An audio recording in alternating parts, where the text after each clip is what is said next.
Good morning. This is Jason Dean coming live at you again for another Film Fanatic show.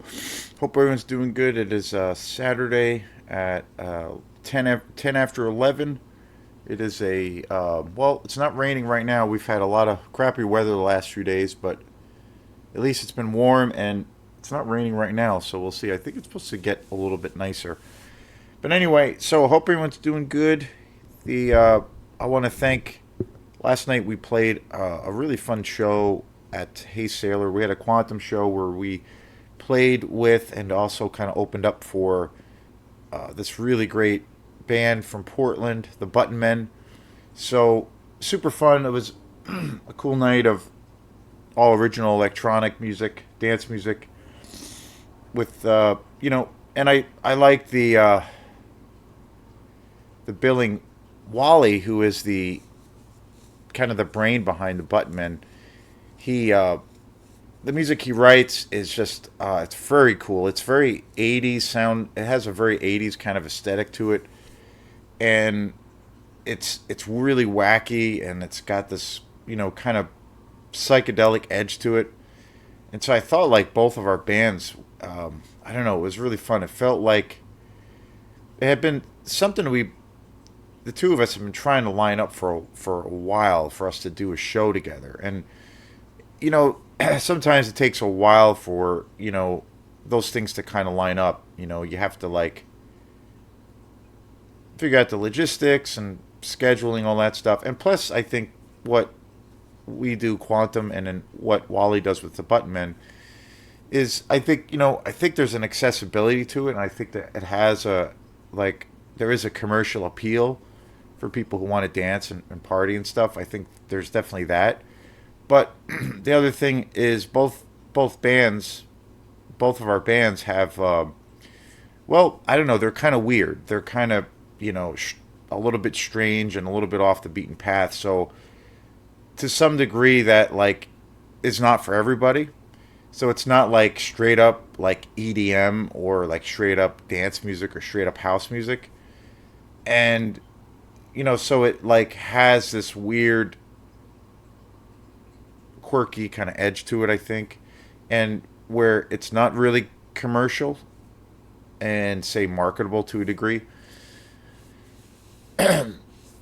So that makes things a little bit more, kind of complicated as far as how to really find a venue, to find a place to do something like that.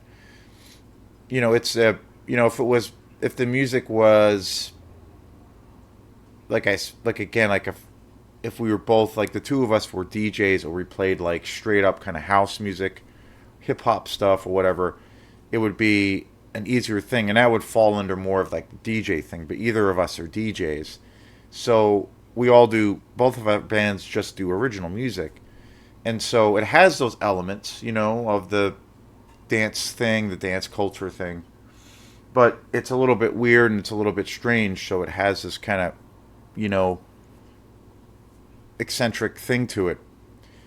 But so it does make things a little bit more complicated as far as booking things and trying to like get into a venue, because sometimes, let's face it, a lot of venues and people for that matter, but mostly I think it's with certain venues, they want to kind of give people something that has a level of commercial appeal, obviously, and where it has a sense of where it's got a familiar thing to it that people can really connect to. With your traditional rock and roll bands, cover bands, and things that have that kind of appeal to it.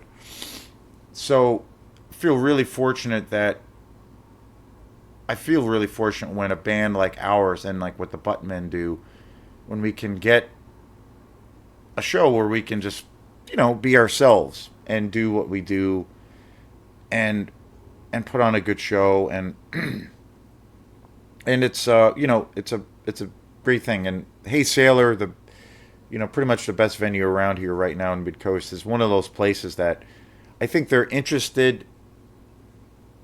Well, on two fronts, they definitely are interested in showcasing original material, which I think is awesome.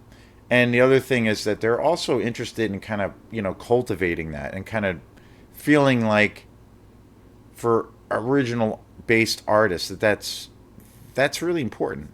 That's really covers are great and this and that and music that is folk music or rock music, like music that we've heard a lot before, you know, like that's still cool and interesting and fun. It has its obvious appeals, but when when a group is doing something a little bit different off the beaten path, but it's their own thing, whether you like it or not, to find a venue or a space or club owners that are really interested in cultivating that, I think that is invaluable and really awesome. So, you know, yeah, it was a really great time. So thanks to folks coming out and thanks to the people at Hey Sailor for supporting what we do, and also Wally for bringing his great talents to the mid coast here at Hey Sailor. Coming down from Portland. So thanks again. So today's show is on a movie that I've been wanting to actually get to for a while, and I had seen this movie. I've seen this movie about 3 times, and again, it's one thing I talk about a lot on this channel. My favorite genres of film are the grindhouse exploitation, the horror exploitation world, and in particular the slasher genre. That's my favorite all-time genre of all time. And again, I always want to bring a variety to this channel. I love all kinds of movies, and I've gone back and forth with it sometimes. Sometimes I want to and I've mentioned this before. So there are times where I want to kind of break away from to a degree doing what I'm doing, as far as because of my favorite genre being the exploitation world. There's been times where I was maybe I'm just gonna break away from covering more, say, Hollywood based movies and just focus on kind of the sleazy exploitation world, which is my favorite world, because there are some really great YouTube folks out there that do that. In particular, Mood616, who is just amazing. This Canadian YouTube guy who really specializes in that world. He does all kinds of movies, but pretty much 95% of what he brings to the table is that. And then the other guy that I really, really love is 42nd Street Forever. He's a UK YouTube guy who pretty much 99% of the videos and things that he posts about are all things exploitation. He's like my favorite guy. He is just super knowledgeable of all of those kinds of films, and he has the coolest taste that I've ever seen. So there's been times, because I just love that style, there's been times where I have this weird backlash towards Hollywood movies, and I get turned off sometimes by a lot of the things that have been coming out, or some of the way some of those movies are created. And there's times where I'm just I want to just give it a big middle finger and not cover those movies anymore, and just cover on these low budget movies. But again, I don't really want to, I guess, be pigeonholed. I don't want to be put into a box. And it's a reactionary thing for me too. But when I strip that away or don't think about that aspect of it, I just love movies, and they're either good or bad to me. And it's I don't really care at the end of the day what the budget is. I don't really care, really even what genre it is. Again, I have my particular style and my obvious loves that I always go back to, that's my well of kind of inspiration. And I think everybody has that, even if you have, in your taste in music or film or literature or whatever it is, you might have your particular thing of what you always go back to or your go-to style, but you might want to check out all kinds of different things. So at the end of the day, I won't be doing that because I just love movies, and so I will always kind of strike that balance of just talking about the movies that I feel are just, you know, really fabulous and worth talking about. So today's show is on a movie I've been wanting to talk about for a while, and I've only seen it. I watched it again this week, and that is, you know, as far as like newer slasher movies, I think this is actually one of the better ones, one of the best movies that's come out. It came out in 2009, and it was directed by Robert Greenhall. It became, I think it's, there's a sequel that came out a few years later, and this came out in 2009, and I believe it's actually distributed by Anchor Bay, which is a pretty big kind of independent horror company. The and I believe there's I think there's like 3 movies now in the franchise. But the movie I'm talking about is Laid to Rest.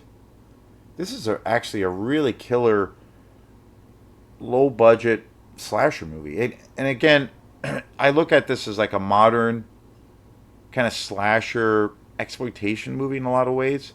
Even though this like it's been out for quite a few years, 2009, I definitely consider this to be a really great kind of modern version of that because this movie is like really it's super low budget. Like it's incredibly low budget, but I like the characters. The skull, the chrome skull, the killer in this movie is actually really really awesome.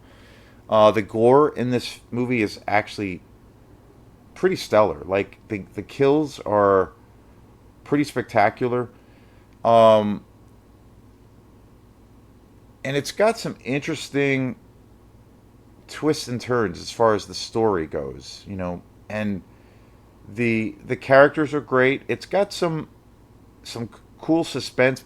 The other thing that's really a factor, probably the best factor for me really liking this movie or actually really loving this movie is the atmosphere. It's got a lot of great atmosphere, and that's something I've always brought up before in the past where, you know, I can if a movie doesn't have, you know, maybe the best acting or maybe the screenplay isn't the best or the editing, what have you, if the movie has like a rich kind of atmosphere where I feel like I can get lost in that movie, whether, you know, for that hour and a half or 2 hours, chances are I will have a, you know, positive experience, and I will find myself really enjoying the film.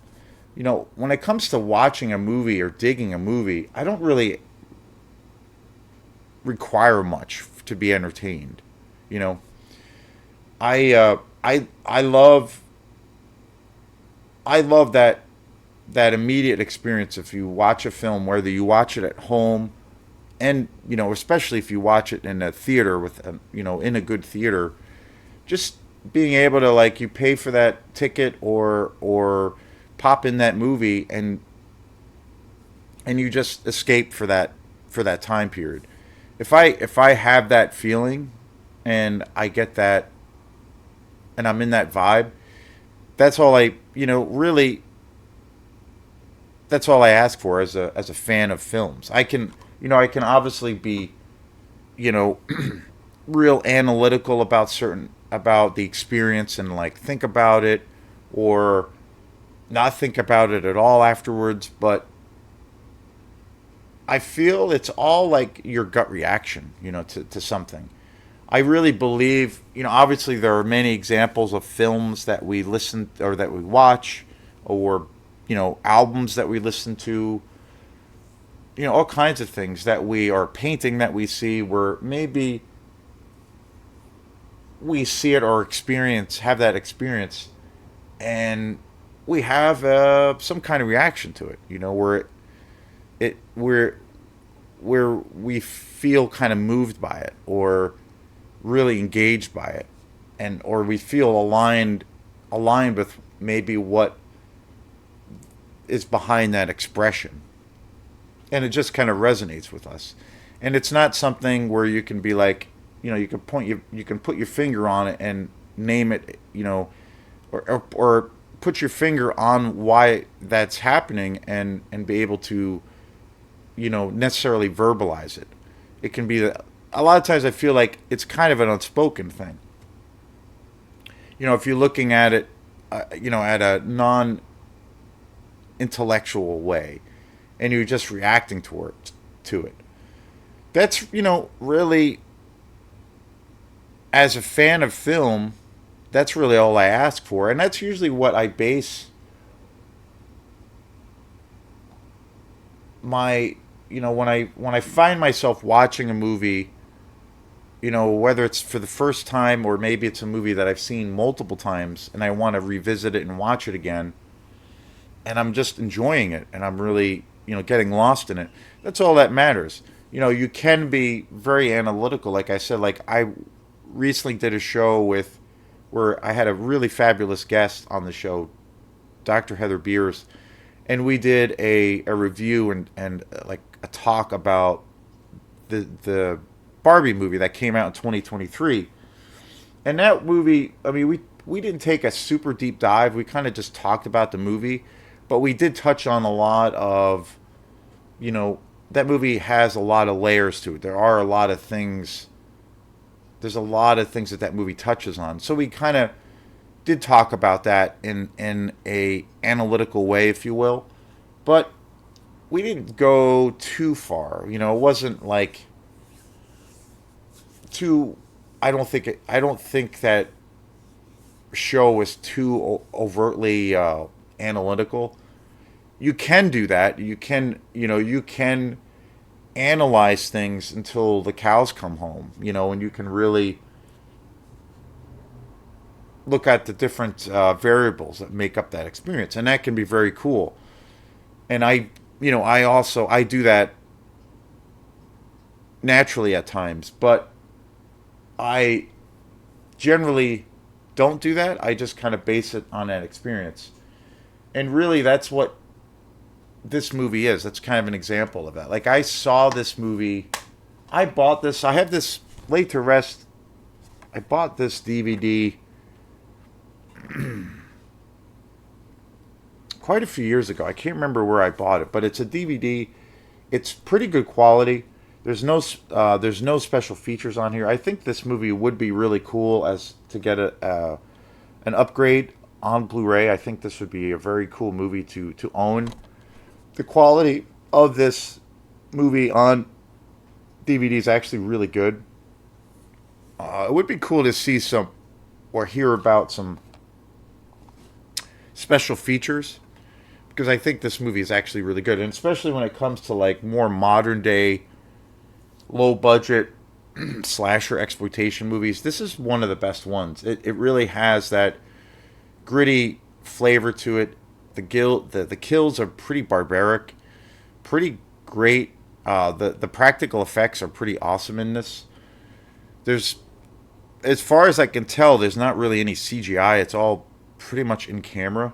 And if there is, say, if there happens to be an abundance of CGI or computer generated graphics in this movie, I don't really see it. I mean, it seems pretty gritty. It's pretty brutal, and it's got great atmosphere. So that's that's all I need to really enjoy a film, especially a good slasher movie, which is my favorite genre. And this is really good.